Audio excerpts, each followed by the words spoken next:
Bonjour, c'est Cryptolyse. On va faire notre point hebdomadaire sur le Bitcoin, voir ce qui s'est passé. Il y a eu une semaine quand même qui a été très intéressante. Nous sommes clairement dans un moment important au niveau du Bitcoin et d'ordre général de la crypto et on va essayer de voir un petit peu ce qui nous attend, ce qui s'est passé et ce qu'on peut attendre notamment du coup. Petit rappel de là où nous en sommes au niveau du BTC, nous avons une vague 1, vague 2, vague 3 terminée en avril 2021, vague 4 qui est en cours, avec un retracement A, B, C. Le A est égal au C, nous avons une extension au niveau du B, on peut attendre une extension au niveau du C, ce qui expliquerait tout simplement la prise de liquidité en dessous des 29 000 avec le gap qui se trouve à 24 000, 26 000.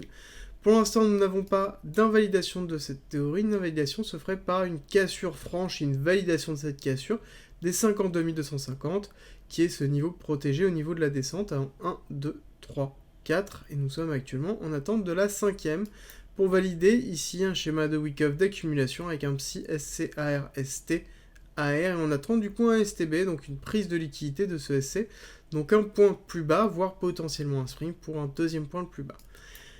Je vous ai présenté un certain nombre d'autres théories, dans les vidéos notamment hebdomadaires que je fais, et pour l'instant on reste toujours celle-là tant qu'on n'a pas invalidé ce point-là, qui est important, donc il y a une cassure des 52 000, une cassure qui doit être franche, c'est-à-dire avec une belle bougie qui s'instaure, et qui reste avec potentiellement un pullback dessus, une continuité haussière, donc un signe justement de non-pullback, justement, et de non-réintégration du cours dans un plus bas. Donc tant que l'on ne fait pas ça, parce qu'on peut très bien faire une mèche pour aller chercher la liquidité et ensuite redescendre, c'est pas gênant, tant qu'on ne fait pas ça, on n'invalide pas cette schématique-là, et tant qu'on n'invalide pas ce schéma-là, tout simplement, on reste sur le plan qu'on s'est fixé, et on garde de toute façon, dans tous les cas, ce qu'il se passe. Donc nous avons une accumulation, donc c'est quelque chose qui est excessivement bullish, juste pour préciser avant, la gestion du cours ici, nous avons quand même quelque chose qui est excessivement bullish. Même si on casse plus bas, on serait dans une accumulation ici, avec une prise de liquidité basse, pour une continuité haussière très forte, avec une continuité d'une vague 5, qui peut être une vague 5 très puissante. Donc du coup, on est quand même dans quelque chose d'excessivement fort, et si on regarde tout simplement par rapport à cette vague 2 ici, et on va aller sur le dernier ATH, nous sommes dans des zones ici de retracement classiques qui sont effectuées, et notamment des zones de rechargement classiques aussi. Donc voilà, donc là on est quand même dans quelque chose de très positif au niveau du cours, et même si on descendait plus bas, on ferait une incursion en dessous des 618, et ça resterait tout à fait normal dans une correction classique d'un cours. Voilà. Donc c'était juste pour définir un petit peu ça. Alors, rejoins-nous sur Discord, tu y retrouveras notamment ma stratégie d'investissement qui est disponible gratuitement.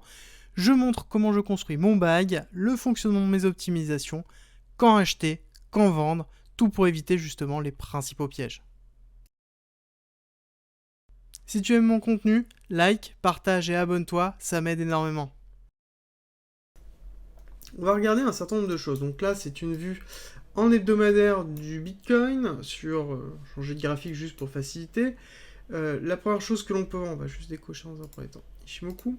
La première chose qu'on peut voir, c'est que depuis que nous avons eu ce point le plus bas qui a été noté, nous sommes dans un canal de compression. Je vous ai expliqué depuis, si vous me suivez dans les quotidiennes, régulièrement que le marché n'a plus de liquidité. Clairement, il n'y a plus d'incentive qui est en train de rentrer. On a à côté la technologie qui continue à drainer des fonds à travers tout simplement des levées de fonds privés pour pouvoir créer des nouvelles technologies ou des nouvelles startups qui se montent et qui arrivent à drainer de l'argent, mais c'est pas de l'argent financier. C'est-à-dire que le marché financier en lui-même se retrouve à court de cash. Et ça, c'est clair, et on le sait depuis quasiment un mois, et exactement depuis début mars, où on voit qu'on a beaucoup de mal.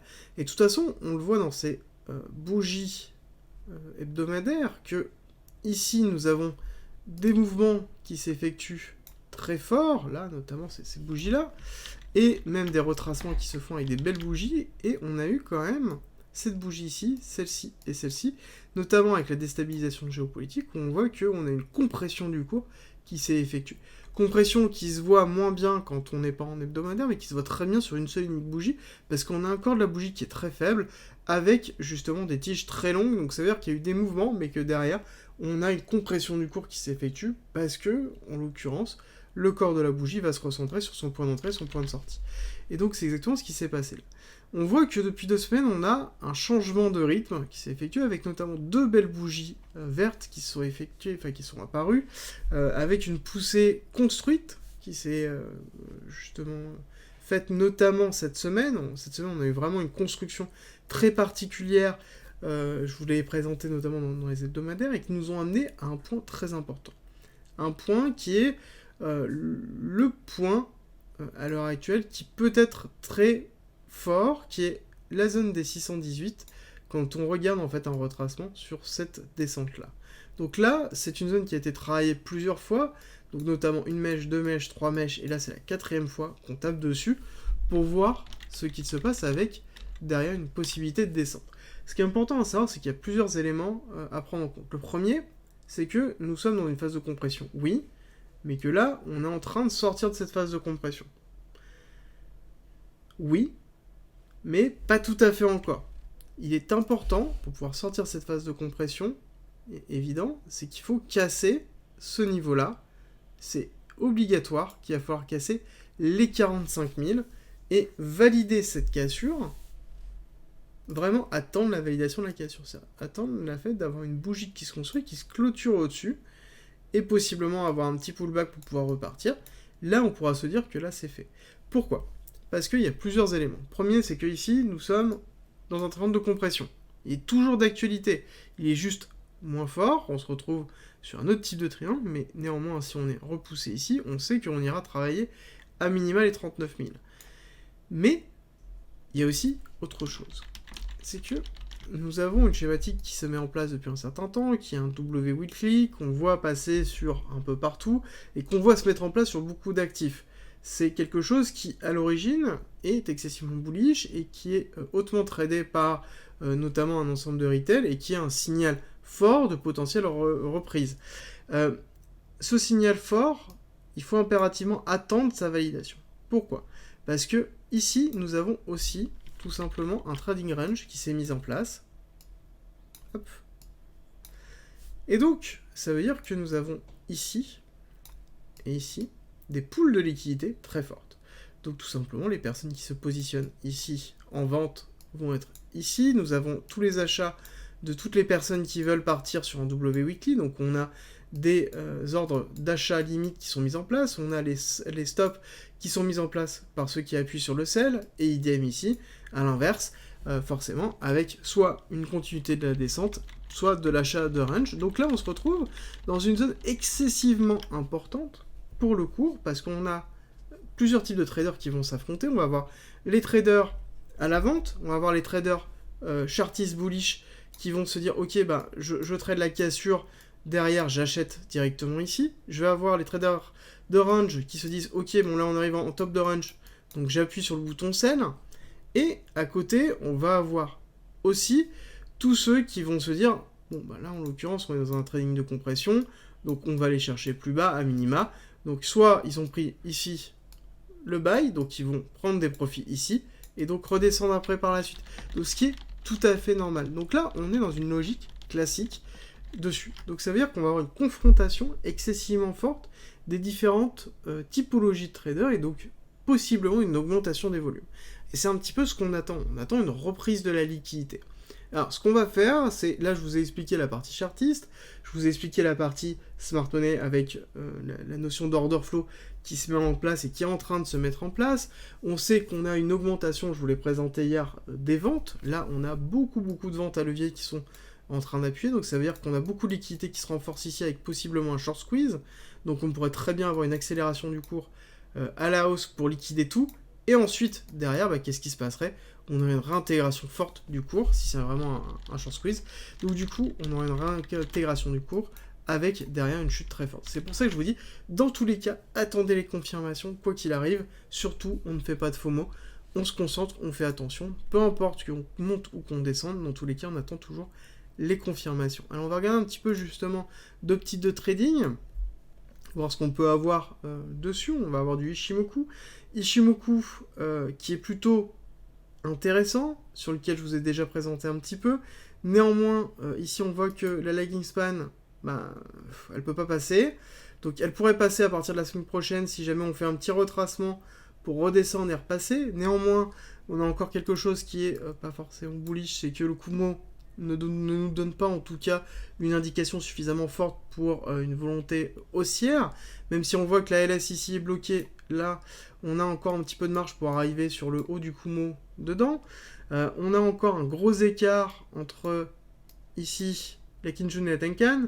Et donc du coup, on commence à avoir des signaux, mais en weekly, c'est pas encore acté et on n'a pas encore de reprise. Donc ça veut dire que les traders long terme weekly, qui sont majoritairement aussi, utilisent beaucoup Ishimoku, sont en stand-by mais se disent ok, pour l'instant, on attend. Ce qui est logique. Ensuite, nous avons ici, on passe en daily pour voir un petit peu ce que nous avons. Alors, on va peut-être nettoyer un tout petit peu. Nous avons notamment ce que je vous ai présenté, une distribution qui est en train de se faire suite à cette remontée de ce SC. Donc on rappelle que nous avons une accumulation grandissante et que dans cette accumulation ici nous avons une distribution qui est en cours avec deux choix possibles, soit la BC ARST SO LPSI, donc qui est la verte. Pour l'instant on est en train de travailler ici. Nous n'avons pas clôturé encore au-dessus de ce niveau-là, et une belle clôture qui est en train de se faire. Donc on pourrait très bien même avoir une petite bougie verte qui se fait, et après derrière une dégringolade. Donc pour l'instant, la verte est un petit peu à mal, mais est toujours valable pour l'instant. Nous avons à côté la deuxième distribution orange, qui est en BCARST SO UT, UT avec prise de liquidité du BC, donc distribution très classique qu'on peut retrouver, qui est en même temps liée avec les différents indicateurs de continuité de tendance, avec cette impulsion haussière qui nous montre que nous avons le 1,618 qui est là, l'impulsion ici de ce BC qui nous montre que par rapport à ce retracement de ce saut, nous aurions un cours qui arriverait dans les 47 000 en 1 pour 1. Donc on a des indications qui nous disent que le cours est amené à aller chercher la liquidité là. En même temps, ce qui est logique, parce que si on comprend Wyckoff c'est quoi? C'est de la manipulation de marché effectuée pour pouvoir créer de la liquidité nécessaire pour pouvoir faire des déplacements de prix. Et qu'est-ce qui est en train de se passer? On voit, par rapport à ce que je vous ai expliqué en début de vidéo, que nous avons un range qui est en train de se créer, on a une confrontation de différents types de traders, donc on va avoir derrière différents types de positions qui vont être effectuées, qui vont créer de la liquidité ici, ici par exemple, ou ici et ici par exemple, sur ce petit mouvement-là, et plus on va se rapprocher de cette zone importante des 45 000, 46 000, plus la liquidité va se renforcer systématiquement au sud et au nord du prix. Et ça veut dire que on pourrait très bien avoir une explosion du prix, que ce soit au sud, au nord, puis au sud, puis au nord, par exemple, tout simplement pour liquider massivement et prendre la liquidité de tous les ordres, de façon à pouvoir, ensuite faire par exemple le vrai mouvement s'il est baissier, ou ici descendre, liquider tous ceux qui étaient en bullish, remonter, liquider tous ceux qui étaient là, on redescend et on remonte après derrière. Donc ça c'est classique dans le schéma de Wyckoff, et là on voit des patterns, surtout au niveau du BTC, qui quand même nous montrent ça. Donc il va falloir être très dans la précaution, surveiller vos entrées, et tout simplement vous dire que là en l'occurrence, même si vous rentrez, pensez à sécuriser tout de suite vos positions, parce qu'on peut avoir des mouvements de retournement très forts par rapport à ce qui peut s'effectuer par la suite, et que même si on va chercher la liquidité en haut, il faut se dire que ça peut être potentiellement juste une chasse à la liquidité, pas forcément autre chose. Surtout si on voit une accumulation de shorts, comme là on est en train de voir à levier, ça veut dire qu'ici il y a des poules de liquidité et de liquidation excessivement fortes, et qu'on pourrait très bien faire une incursion très vite, très rapide, très puissante, et avoir une accélération du cours à la hausse, puis ensuite tout simplement une prise de profit massif, et que si on a une accélération à la hausse, qu'est-ce qui va se passer? On va liquider les shorts, donc on va avoir le ratio short qui va diminuer, on va avoir des belles bougies vertes, on va avoir derrière des personnes qui vont faire l'inverse, qui vont se mettre en longue et qui vont appuyer sur le levier, donc ça veut dire que derrière, on va laisser derrière nos bougies une poche de liquidité monstrueuse, et donc le cours risque d'aller tout simplement en retracement fort, puissant, pour aller les liquider et les récupérer. Le marché n'a pas de liquidité. Tant que c'est le cas, on se retrouvera dans tout simplement un renforcement Wyckoffien des schémas, et donc du coup il va falloir faire très attention. Ce qui est arrivé ici, alors nous sommes en 1 heure pour voir un petit peu ce qui se passe, alors, juste on va en profiter rapidement, on repasse sur le daily, voir, parce que j'ai pas regardé si nous avons quelque chose au niveau d'Ishimoku. En daily, on a quand même quelque chose. En daily, sur Ishimoku, on a quelque chose qui est excessivement bullish, parce que, en l'occurrence, la LP, là, est en soutien sur le cours. On a derrière le Kumo qui nous dit pourquoi pas, alors, même si j'aime pas forcément ce type de Kumo où on a derrière, en fait, ça, c'est des Kumo de range qu'on est en train de voir. Donc là, pour l'instant, c'est pas encore acté, parce qu'on pourrait être dans un schéma ici, comme ça, et après, hop, on redescend derrière, donc qui pourrait être ce qui est en train de se passer ici. Donc là, on n'a pas encore de signe vraiment fort, mais on a un début de signe. On voit la Kijun et la Tenkan qui sont là, donc qui sont en dessous en support, donc ça peut être logique. Pour l'instant, on est sur quelque chose en daily qui est plutôt positif, qui vous dit ça. Alors, le seul souci, c'est qu'on commence à creuser ici des écarts, donc il est possible qu'on ait une stabilisation du cours ou une chute doucement pour pouvoir renforcer les écarts. En tout cas, en daily, c'est ce que ça nous montre dessus. Si on va aller attaquer tout simplement en 1 heure, on est quelque chose d'excessivement positif, en tout cas sur l'Ishimoku, donc bullish et continuité avec potentiellement ici un appui. Et par contre, si on regarde en termes de week-off et actuellement tout simplement d'order flow, on voit qu'on a eu une mise en place d'une distribution qui s'est validée avec un UTAD, avec un BCAR ST SO UT, donc première prise de liquidité. On retrace ici UTAD, deuxième prise de liquidité forte, et donc on voit qu'on a travaillé des zones.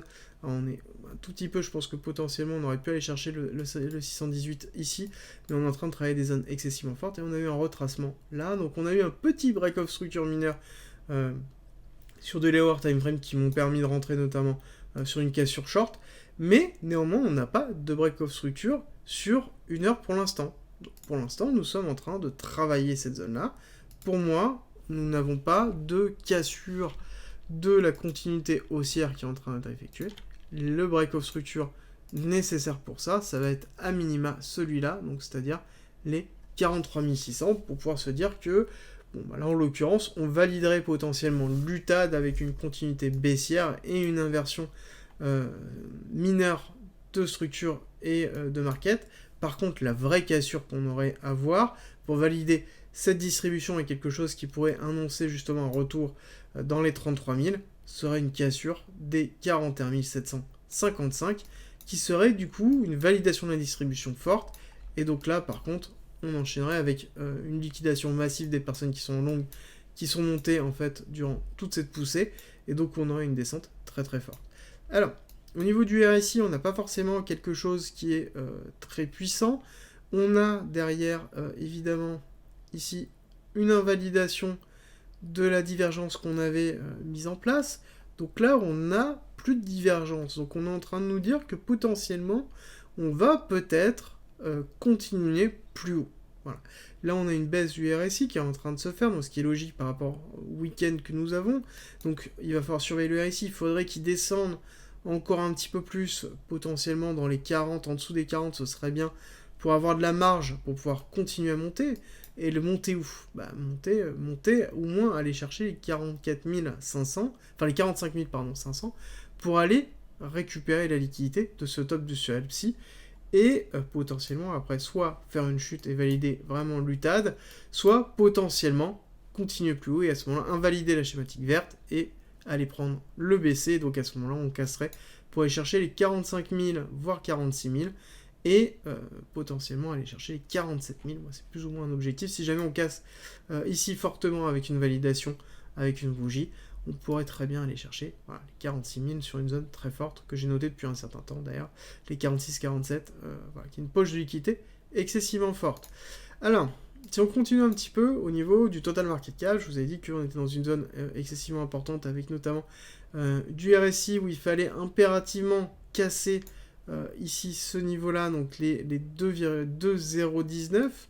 Bon, pour l'instant, on n'y est pas. On a eu une petite tentative, mais on est en train de repartir à la baisse, ce qui est normal parce qu'on a une consolidation du cours qui est en train de se faire.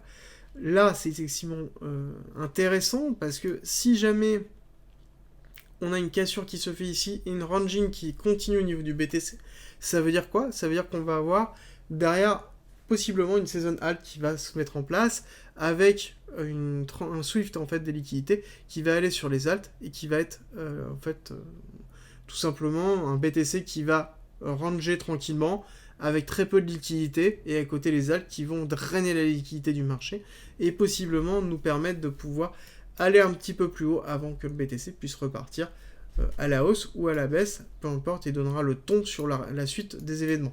Néanmoins, là pour l'instant, nous avons juste une cassure mineure qui est d'ailleurs pas encore totalement validée. Parce que si on regarde, on a une tentative de cassure ici, qui s'est effectuée sur une bougie, retracement, alors là on a une bougie, on a clôturé au-dessus, mais qui n'est pas encore terminée, c'est celle d'aujourd'hui, et ce qu'on pourrait attendre potentiellement, c'est celle de demain et de lundi, voir exactement comment ça s'est terminé, surtout celle de lundi qui peut être intéressante, étant donné qu'on va avoir un retour des institutionnels dessus, et potentiellement un retour de la liquidité sur le marché qui pourrait nous dire ça. Il est important aussi de surveiller les actifs et les indices en début de semaine, étant donné qu'on est sur des zones très importantes. Je vous fais des suivis réguliers dans les quotidiennes par rapport à ça. Lundi, j'en parlerai, mais c'est vraiment des zones importantes et qui pourront aussi donner le ton massivement au niveau du BTC et sur tout ce qui peut se passer. Si je dois résumer un petit peu, nous sommes dans une zone très importante qui va être très forte avec potentiellement des mouvements explosifs. Donc on fait très attention. Et pour répondre à la question qu'on me pose régulièrement, est-ce que c'est, et ça je pense que limite je le dirais potentiellement quasiment tous les week-ends, c'est est-ce que c'est intéressant d'acheter du BTC, de l'Ethereum, est-ce que c'est intéressant d'acheter là? On n'oublie pas que si on regarde la partie macro, bon ben on est dans une zone de rechargement. Donc oui, est-ce que vous l'achetez à 44 000, vous l'achetez à 33 000, l'objectif dans tous les cas ce sera à 80, 90. Donc voilà, la différence elle est assez relative. Et si vous m'écoutez depuis un certain temps et suffisamment de temps, vous savez que je prône le DCA. Et donc soit vous êtes dans du trading et vous connaissez exactement comment faire vos entrées, vous faites des entrées sniper, donc vous travaillez vos entrées, vos points d'entrée très forts, et donc vous n'avez pas besoin forcément de rentrer en dessert, mais je veux dire, si là à l'heure actuelle vous posez la question et que vous ne connaissez pas est-ce que je dois acheter ou pas, bon, en l'occurrence, mettez-vous à faire du DCA, là, est-ce que c'est un bon prix? On est en haut de range, oui, ça peut être un bon prix de rentrée si on considère la macro d'ordre général avec possiblement quelque chose qui va avec un investissement sur potentiellement un an pour arriver ici, allez, on va dire potentiellement 250 jours, donc quelque chose sur le long terme, on sait que c'est pas un problème et qu'on va pas forcément regarder, qu'on va continuer à acheter si on continue à baisser, tout simplement, donc on va lisser son entrée au fur et à mesure pour avoir un prix, et bon, voilà, on rentrera au fur et à mesure, tout simplement, sur les différents actifs, parce qu'il n'y aura pas que le BTC, il y aura les différents actifs qui suivront, pour lisser son prix d'entrée, mais voilà. Est-ce que c'est intéressant de rentrer maintenant? Potentiellement. Oui, si vous n'avez pas d'actifs et vous n'avez pas d'exposition, vous pouvez commencer à avoir un début d'exposition par rapport aux différents actifs crypto pour pouvoir au moins avoir une partie si jamais on a un départ qui est effectué et que même si on a un départ qui est effectué, dans tous les cas, on ne FOMO pas, on attend toujours les zones importantes pour faire du rechargement et ça, c'est essentiel à retenir parce que dans tous les cas, voilà, il faut prendre son temps, ne pas se dire que c'est pas parce que c'est parti maintenant qu'on a tout loupé, que voilà, ça reviendra quoi qu'il arrive dans des zones de rechargement. Et c'est des moments qu'il faudra attendre là-dessus, c'est pour ça qu'il est toujours intéressant de pouvoir lisser ses prix d'entrée. Là, on est dans une zone de rechargement, on l'est toujours, et je pense qu'on y restera encore pendant un certain temps, parce que c'est un petit peu la schématique que je suis en train de me dire. Je pense que le travail de la liquidité peut continuer encore pendant un certain temps. On arrive au printemps, mais le printemps, ça peut être aussi tout simplement fin avril, donc on peut se retrouver encore un mois à faire du ranging, à travailler ces zones-là, remonter, redescendre, et travailler la liquidité dessus, une consolidation, avant de pouvoir faire soit un mouvement haussier, soit un mouvement baissier très fort. Merci d'être resté avec moi jusqu'au bout. Abonne-toi, partage si t'as aimé et rejoins-nous sur Discord. C'est avec plaisir qu'on t'accueillera. Et à très vite.